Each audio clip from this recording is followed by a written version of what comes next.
Please subscribe to Face TV Africa and turn the notification on. Face TV Africa, ẹ jọ̀ọ́ ẹ subscribe, hete. Face TV was Swoby.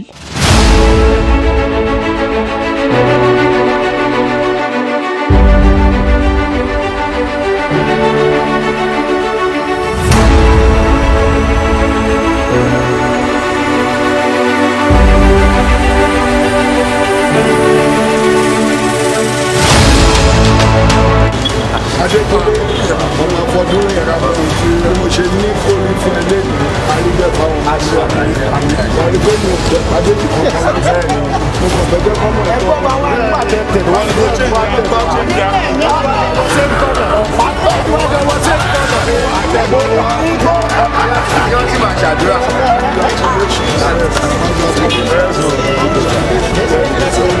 Senior to enjoy the fullness of the Lord and the land of the living.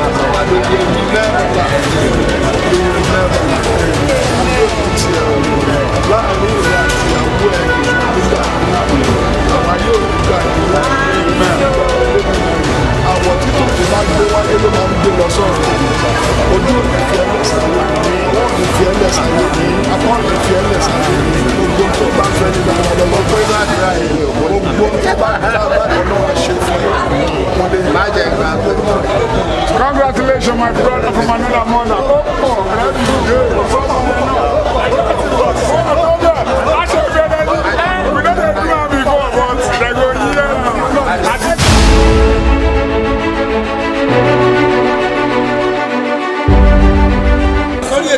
Ẹ ṣeun o. Ẹ jọ̀ọ́ ẹ fara yín hàn gẹ́gẹ́ bí òṣèré orí ìtàgé tí gbogbo ayé ti mọ̀ sá. Délé Òdúlé ni orúkọ mi. Ọlọ́run á bá wa kẹ́yìn á túbọ̀ fún ilé mi nínú sá.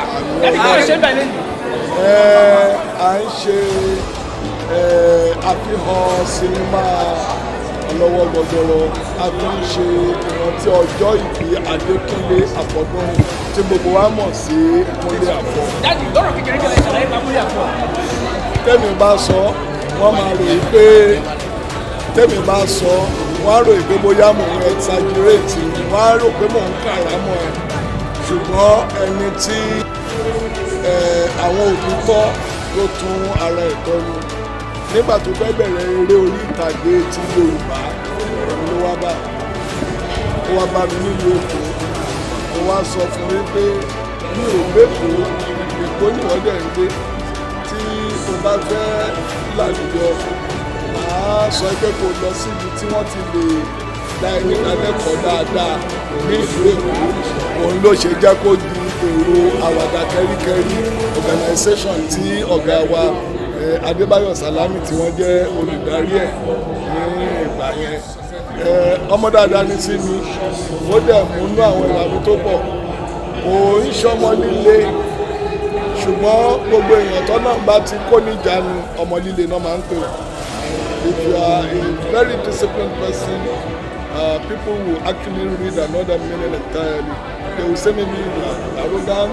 I have the same problem with people because I don't compromise, I don't compromise what I believe in. I don't compromise what I believe in.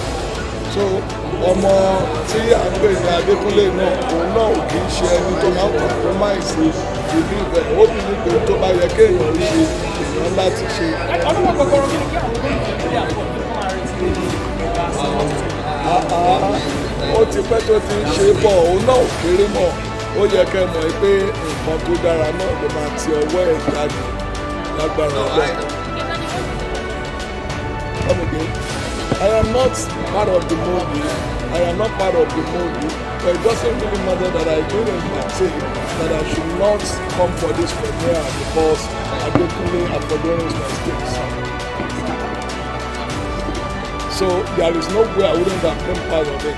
Only those who actually participated in the movie can actually see a lot of things about the movie. But I know definitely that, and I'm doubly sure that Kúnlé Àfọ̀ wouldn't have done something that is, lesser than the expectation of the God. Oh, I have said that many times. I have done that on my Instagram.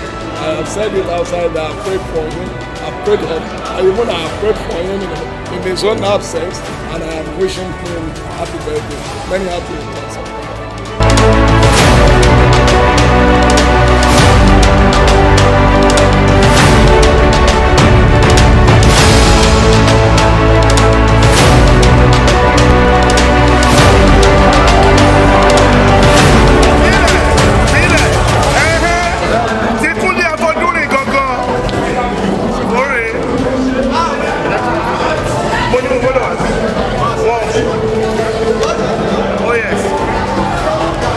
Kamilu ti dòde Mr. Composer o. Àdìgún Adé ti ń jẹ́ composer mi o. Mo dé alóyin lóhùn mi o. Kamilu mo dé òde Mr. Composer o. Àdìgún Adé mi. Ẹ ṣáà ti rí orúkọ mi ní Alhaji Adékọ́lá Tìjání tí wọ́n máa ń pè ní Kamilu Compo. Àtòrí nǹkan méjì wá bíbá yìí lọ́jọ́ tòní. Àtòrí ọmọ yín ni ọmọ alálùbáríkà Kúnlé Afọdúnrìnbí Alhaji Mọ̀nsúrù ni bàbá àtìyá sọ ọmọ wa náà ni à ń ṣe ìfilọ́lẹ̀ sinimá àdẹ̀ ń ṣe ayẹyẹ ọjọ́ òbí àmọ́yẹ ọdún tó gbà àdẹ̀fẹ́ mọ̀ ṣùgbọ́n kó tún bọ̀ dàgbà jù bẹ́ẹ̀ lọ a kí gbogbo àwọn olólùfẹ́ a kí gbogbo gbajúgbajà a kí gbogbo àwọn èèyàn kàbìtìkàbìtì èèyàn kàǹkàkàǹkà ó gbẹ̀yìn tẹ̀ ràǹkàrà náà a kí yín pé irú eléyìí tá à ń ṣe yìí náà kò ní tán lọ́ọ̀dẹ̀ tì yín o torí ọmọ yín Kúnlé Afọ́d ẹ wò ó òní máa dùn ó dẹ̀ máa dùn fún gbogbo yín náà gbogbo ẹ̀yin tẹ́ láǹfààní láti wá gbogbo ẹ̀yin tẹ́ ra aṣọ tẹ́ láǹfààní láti wá ibire náà ló ní já sí á dẹ̀ kí gbogbo àwọn agbóhùnsáfẹ́fẹ́ wa náà láti ìbẹ̀rẹ̀ títí tó fi dópin pé sàkáì mọ́sà sáírì tààrà sí mọ́ mọ́ sí pàpà kayára èdè mi ni mo lọ yẹn pé Ọlọ́run á máa jẹ́ kẹ́ rí ìyá ẹ̀ ní yàyàkuyà thank you.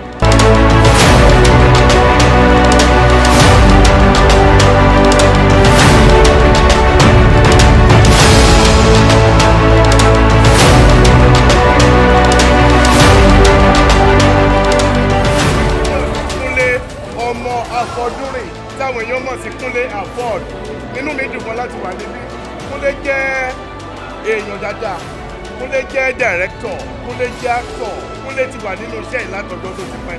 So opportunity ńlá ó ní fún wa láti rí Kúnlé ọmọ Afọdúnrìn ní àárín wa.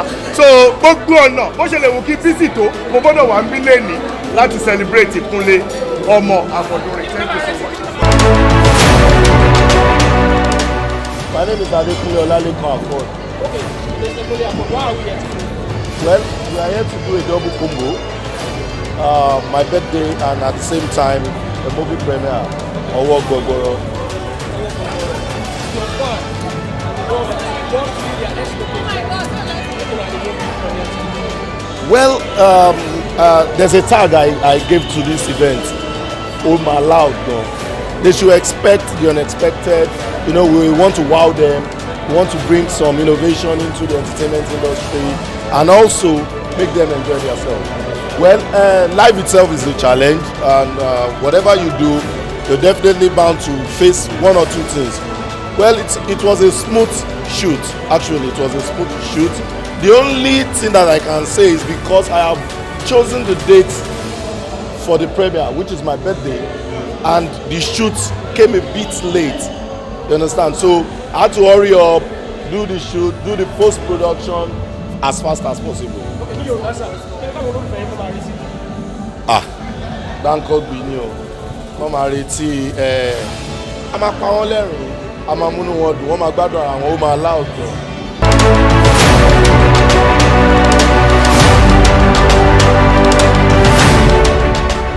Kúnlé Afọ́d is my friend from way back and is a very good person to me, so that's why I'm here. Then I want you to wish you a happy birthday. Olúwakunlé ọmọ Afọdúnrìn, happy birthday to you. Many more fruitful years ahead, my darling friends. Ìgbà ọdún ìṣẹ́jú kan ni. Cheers to your new year, brother. I love you. Ẹ jọ̀wọ́ kí lè lè sọ nípa Kúnlé Afọ́d jẹ́ ẹni tó dáa sí mi láti bẹ̀rẹ̀ pẹ̀pẹ̀ because a ti jọ bẹ̀rẹ̀ láti ìgbà yìí wá, so olójẹ́ kẹrí wa ń bí. ẹ ṣe wà afẹ́kẹ́ sọ kọ́nẹ́tà ó yẹ ìyàn tó ṣe tí ò bá náà ìzẹ́ àlẹ́ sí bí mo ṣe wà travelling mo ti rí pé mi ṣe makeup mi ṣe anything torí mo ti pẹ́ so mo rò pé kí n má lọ lé kí n ṣe má bọ̀ bí ni òun ló jẹ́ kẹrí mi bí tí ò bá náà ìzẹ́ mi níyà má lọ lé mi má lọ sùn ni ẹ rí pójú mi wú yẹ kí n lọ sùn ni. ẹ jọ̀wọ́ kí lè lè sọ nípa múbì yẹn náà. nǹkan tí mo lè sọ nípa movie ni pé káwọn èèyàn wa torí pé kò ń hèrà tí ò lọ́mọ nú kò dẹ̀ ṣe máa ṣiṣẹ́ so mo believe pé eléyìí ó tún máa ju tàwọn tó tẹ̀yìn lọ àwọn tó ti ṣe sílẹ̀ ó yẹ pé ọlọ́wọ́ gbọgbọrọ náà pè so ọlọ́wọ́ gbọgbọrọ máa ń yọ ju ẹgbẹ́ ẹ̀ lọ ni so. wọ́n máa expect ń tọ́ da láìpẹ́ láì jìnnà we coming. Thank you. Rukayat Lawal, Yaba Destiny. Orúkọ mi ni Alhaji Abdulhakeem Oluwolepo tí gbogbo ayé mọ̀ sí Baraka. Èmi náà ni wọ́n pè ní Emir, èmi ni Shadow, èmi ni Yanya, èmi ni Baraka ọmọ ọba Ìpọ̀jù Àbà, mi ò ṣubú rí débi pé máa dọ̀bálẹ̀. Èmi ló ń pè lẹ́mìí ọba ìlú kan, sẹ́ni tó máa gbéná wojú ẹkùn mi. Ọmọ máa kú, ọmọ máa yè, a máa kọ́ lọ́mọ kú ewu. Mo kí gbogbo etí tó ń gbọ́ mi, mo dẹ̀ kí gbogbo ojú tó ń wò mí pátápátá. Mo kí ẹ̀yin ìyá wa, mo kí ẹ̀yin bàbá wa, mo kí ẹ̀yin brothers and sisters. Ṣé rí ìdí pàtàkì tèmi fi wà ń bí báyìí all the way from Lagos Island ẹ̀mọ́ pé kò yìí sí kò kéré inú ayé gan ìrìn àjò ńlá ni láti Èkó wá sí Ìbàdàn nítorí Kúnlé Afọ́ọ̀dù ni because Kúnlé Afọ́ọ̀dù náà ó pọ̀ létí ó wúwo lọ́wọ́ ẹ ṣáà ti mọ̀ ta ló ní kó pọ̀ Kúnlé Afọ́ọ̀dù náà pọ̀ gan ọdẹ ní pé ìsúnmọ́ni lèèyàn mọ̀ ṣe ẹni tí wọ́n bá ti jọ wà láti over 20 years ẹ ti understand èèyàn láti mọrú èèyàn tó jẹ́ nítorí Kúnlé Afọ́ọ̀dù náà jẹ́ èèyàn ó jẹ́ èèyàn kan tó jẹ́ pé òun náà nífẹ̀ẹ́ ọmọ làkejì irú nǹkan tó ń ṣe lọ́jọ́ èní tó bá jẹ́ èèyàn ẹ̀ ni tí ẹ̀ bá pè ẹ kàn máa rí wẹ́rẹ́ tó máa yọjú síbẹ̀ ó ti yé yín sìn Kúnlé Afọ́ọ̀dù èèyàn gidi ni olóríire èèyàn ni alálùbáríkà ni lágbọ́rọ̀ Ọlọ́run ọba Ọlọ́run dẹ̀ ní fẹ́lẹ́ ìṣàṣemọ̀ fún lágbọ́rọ̀ Ọlọ́run mo tún kí gbogbo tí tó ń gbọ́ mi lẹ́ẹ̀kan sí mo dẹ̀ kí gbogbo ojú tó ń wò mí mo kí everybody pátápátá lágbọ́rọ̀ Ọlọ́run àní wàrà wa tì ọ̀rí ìkọ̀ọ̀kan là ń yọ̀ sẹ̀lẹ́kù bàbá yọ méjì kọ́ àmàṣù ṣíṣẹ̀ ń tẹ̀lé lọ́rọ̀ ilé ayé ní ọjọ́ tèní bí Kúnlé Afọ́ọ̀dù bó ṣe ń ṣe àfilọ́lẹ̀ sinimá tuntun ló tún ṣe ọjọ́ ọ̀bì lágbọ́rọ̀ Ọlọ́run ọba lẹ́ni ọjọ́ ọ̀bì ẹ̀ báyìí kò ní di ọjọ́ kú mọ́ lọ́wọ́ kò ní fàìsàn ló gbà kò ní ká gógó ṣọdún títí ò ní dìgbò mọ́ lójú o ojú òun tinú alẹ́ ojú òní ti ẹ̀yin náà ojú òní ti èmi náà ojú òní ti gbogbo wa. Orúkọ mi ni Désọ́lá Afọ́ọ̀dù ìyàwó Kúnlé Afọ́ọ̀dù a ń ṣe birthday adẹ̀ tó ń ṣe premier movie ọkọ mi kan tí mo lè sọ nípa ọkọ mi ni pé ìtorí mi lọ́lọ́run ṣe dá ọkọ mi sáyé lágbára Ọlọ́run tá a gbọ́dọ̀ pè jẹ́rìí lọ yes sir. Movie yìí ó wà interesting then character tí ọkọ mi play ń bẹ̀ ó yàtọ̀ sí character tó máa ń play nínú every other movie so ẹ bá wa fìfẹ́ wò ẹ máa gbádùn Adékúnlé Ọlálékan Afọ́ọ̀dù ọkọ Désọ́lá one and only no rival mo ò ní gbọ́kún ní lágbára Ọlọ́run àdúrà ẹ̀yọ kan tá a máa ń gbà ẹ̀yin náà dẹ̀ mọ̀ náà ní agbára Ọlọ́run ní agbára ẹlẹ́dàá mi ẹlẹ́dàá àwọn ọmọ mi I will never post your picture or video on social media kí n fi tọrọ owó Kúnlé Afọ́ọ̀dù mi ì ní rògùn àìsàn tó máa jẹ́ kó jẹ́ pé àwọn èèyàn máa dáwó fún yín Ọlọ́run ò ní jẹ́ kí n rí you will live long you will live well for everything tẹ́ máa lò láti fi ṣọkọ lórí mi ṣe bàbá lórí àwọn ọmọ mi Ọlọ́run á máa pèsè fún yín ọwọ́ yín ò ní kàn sàlẹ̀ àpò Ọlọ́run á máa fún yín ṣe lágbára Ọlọ́run thank you. Abdulhafiz Abiodun Seriki Ọlọ́pọlọ popularly known as Hafiz Ọwọ́. Kí ló ń ṣe bẹ́ẹ̀ lẹ́yìn sá?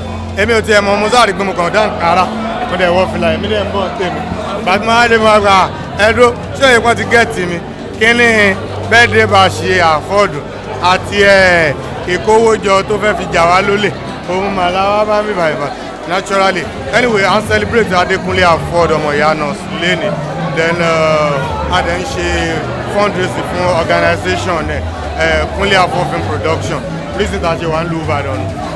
Kúnlé Afọ́ọ̀dù kí ni kò ṣàmùkúrò ó ti ṣeré ó dàgbò lọ́jọ́ mẹ́ta bọ̀ ètò ìṣe tuntun yìí kí ni káwọn olólùfẹ́ Kúnlé Afọ́ọ̀dù kí ni kó máa retí.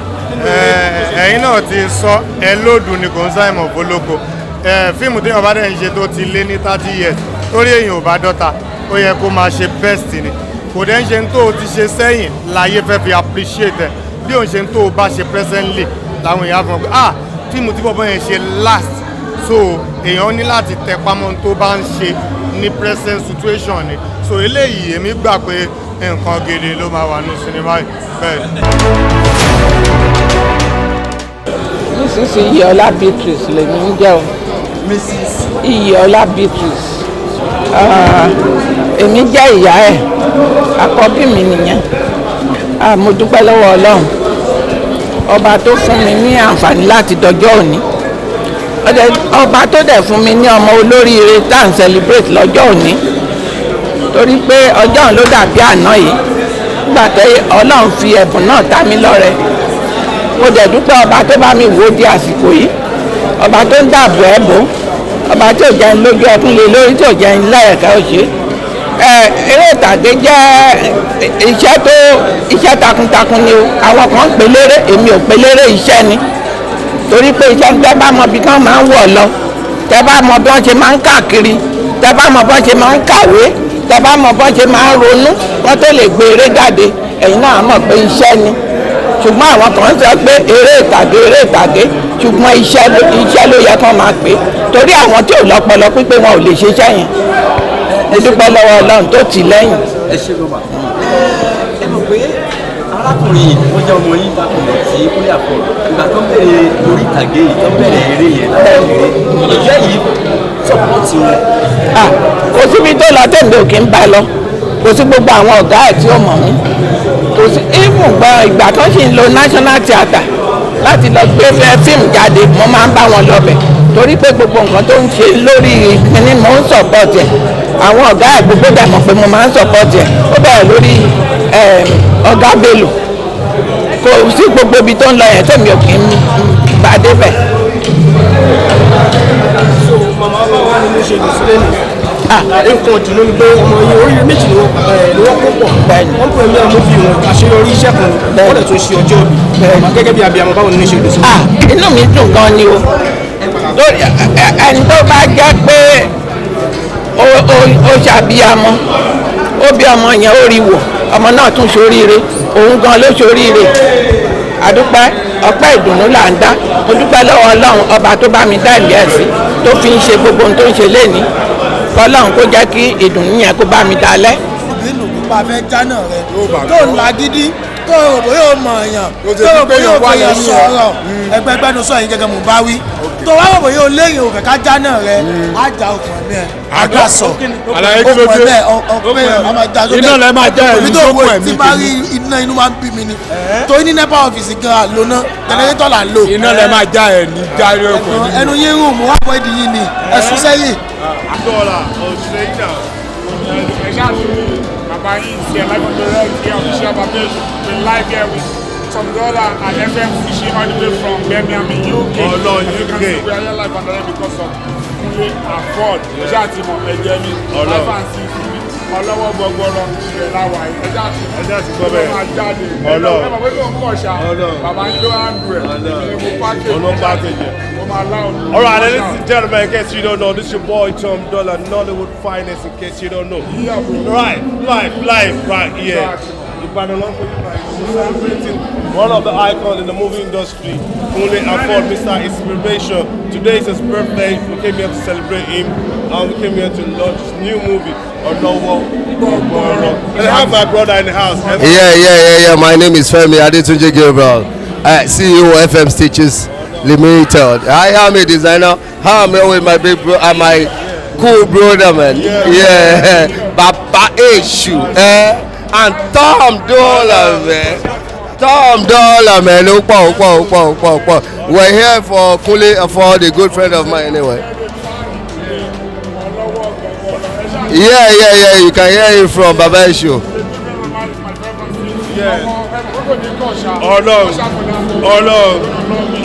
It's really good to be here anyway. We're really cool to be here.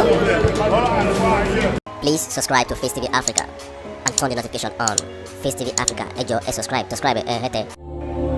Face TV was Swoby.